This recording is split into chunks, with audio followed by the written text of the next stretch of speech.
All right, so we are going to keep talking about the Southern colonies today.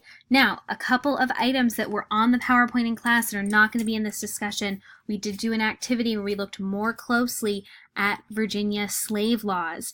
Now, that is a reflection that you have to do in class, so please see me if you missed it, and I will make sure to get you the handout that you will need to reflect on it. We're going to keep going with our discussion of Southern colonies. My two dogs look like they're about to start wrestling, so if it gets loud, that's what that is. Okay, so believe it or not, Maryland, which we do not think of as a southern state, was in fact considered to be a southern colony. And that's really because Maryland and the sort of Delmarva area was perceived to be really all one port region into the mid-Atlantic, into the southern colonies. But Maryland is really distinctly different from Virginia, from North Carolina, from South Carolina in a lot of important ways. So the Maryland colony was founded in 1634, and unlike Virginia, which is really founded exclusively as a mercantilist, money-making enterprise, the first settlers in Maryland were looking to establish a safe haven for Catholics. Catholicism was becoming more and more of a minority religion in the British Isles, and so Marylanders are actually really they have the first Catholic enclave in the United States. You probably are familiar with the city of Baltimore. Lord Baltimore is the first leader of the Maryland colony, and you can see here there's a little plaque that you can find from the Maryland Historical Society about the significant early events in Maryland's history.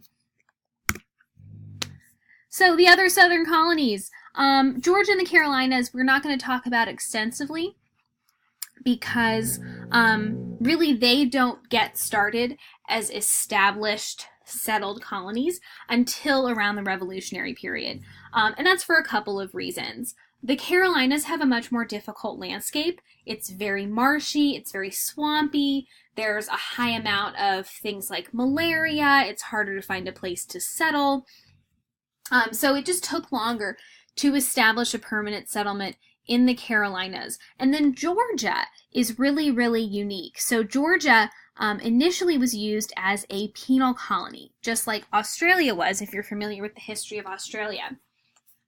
Europe was so overcrowded and the crime rate was so high that people who were imprisoned, who were put in jail, there was no room to have them incarcerated in European cities. So they were sent to places that were considered to be the ends of the world, where nobody else would live, and they would be made to do kind of brute manual labor, cutting down trees, mining, really difficult jobs, and as you can imagine, a lot of people died in the process. But the state of Georgia was not a religious safe haven. It was not an economic exporter. It was just a large number of incarcerated males sent to do manual labor until they died, essentially.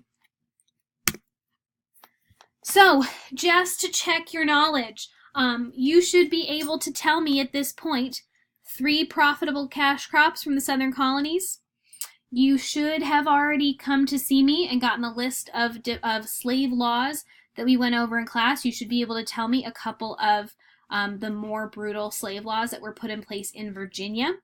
And you should also be able to tell me what an indentured servant is. So screenshot this, use this, go back, look it up, make sure that you know these 3 things. All right, here's a map for your reference. We are going to be having a map quiz. It's still August. I don't know what date we're doing that, but please make sure you know these colonies. You don't have to know the year they were founded. You should know 1607 for Virginia. You should have a sense of Massachusetts being founded in the early 1620s, but just make sure you have at least one good map of the colonies. All right. So we're going to stop there, and we'll start a brand new video with the middle colonies.